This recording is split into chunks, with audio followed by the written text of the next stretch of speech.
Béziers, on est le lundi 25 mai. Catherine et Laurence vont à 14h comparaître devant le tribunal. Pourquoi ? Alors elles comparaissent pour un refus de prélèvement ADN. Donc elles ont été entendues dans le cadre d'une enquête sur une action militante de faucheurs volontaires. Voilà, c'était une audition pour un fauchage de la RAGT qui s'était passé en 2018, en août 2018. Et ce matin, 70 faucheurs volontaires ont attaqué une parcelle de 2 hectares de tournesol à Druel, près de Rodez.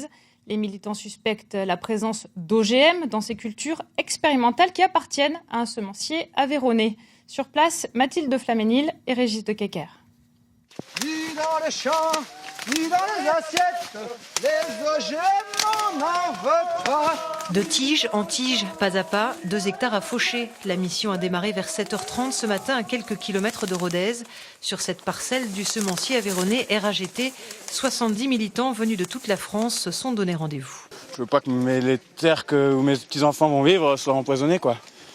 Et puis c'est pas parce qu'il y en a qui sont en haut de la chaîne qui décident pour nous qu'on va se laisser faire. Hein. On a autant de pouvoir qu'eux si on veut bien s'unir, quoi. Pendant cette audition, on vous a demandé, on a voulu vous prélever ADN et... Voilà, comme on a fait à tous les gens qui s'étaient présentés aux auditions, donc à peu près une soixantaine de personnes. Et la soixantaine de personnes a refusé, comme tout faucheur volontaire qui se respecte, de donner son ADN. Et on n'est que 2 ou 3, on n'est que 3 à avoir droit à un procès pour avoir refusé notre ADN. Et pourquoi vous refusez de donner l'ADN ? Alors le refus d'ADN, il a plein de motivations. Déjà, c'est un truc qui m'appartient à moi. J'ai pas envie qu'ils partent dans des fichiers qui sont ouverts à 29 pays, à 29 États dont on ne sait pas ce qu'ils vont en faire. D'autre part, il y a déjà plus de 4 millions de Français fichés dans le FNEC, dans le fichier national des empreintes génétiques.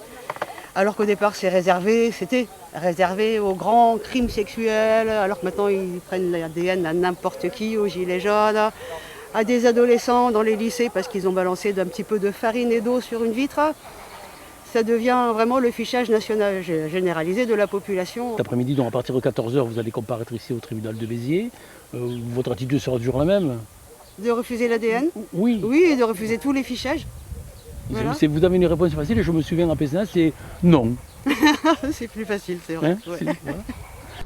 Donc de refuser ces prélèvements, c'est tout à fait légitime.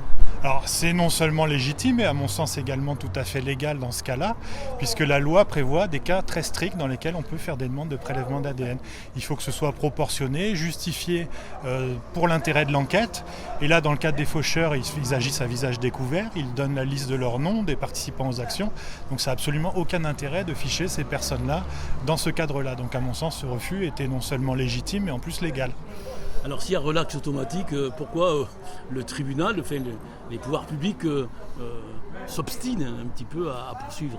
Alors c'est pas le tribunal, c'est plutôt les gendarmes, les forces de gendarmerie ou de police et les parquets qui effectivement continuent à réclamer systématiquement ce fichage, à mon sens pour remplir simplement le fichier ADN. Dans 90% des cas, les gens acceptent sans même se poser la question de savoir si c'est légal ou pas, sauf que ça pose un sérieux problème puisqu'on aboutit à un remplissage totalement illégal de ce fichier FNEG. Oui, c'est aussi un peu un manque d'information parce qu'on ne sait pas quand est-ce qu'on doit refuser ou quand est-ce qu'on peut refuser ou pas. Tout au garde à vue, est-ce que, quelle que soit la raison, on peut refuser ou on est obligé d'accepter ? Comment ça se passe ? Alors tout à fait, d'autant plus que les forces de l'ordre nous présentent ça comme obligatoire en disant que c'est une infraction si on refuse. Alors même que les tribunaux relaxent systématiquement dans ces cas-là. Donc effectivement, il y a un problème d'information. Il faut savoir que ce fichage est légal uniquement lorsque c'est proportionné au but poursuivi, lorsque c'est légitime. Donc manifestement, pour toutes les actions militantes, on peut considérer que ce n'est pas justifié. Alors, depuis quelques années, les lois liberticides font fureur. Le Covid-19 en a rajouté une petite couche.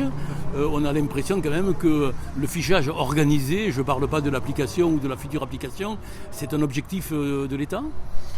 Je ne sais pas si c'est un objectif de l'État ou pas, mais effectivement, il y a de plus en plus de lois liberticides, surtout en ce moment. Et là, c'est le premier dossier fichage ADN qu'on va plaider dans le cadre du Covid. Donc, que vont décider les juges ? Oui. Oh, c'est difficile de trouver la sortie quand même. Relax total. Voilà.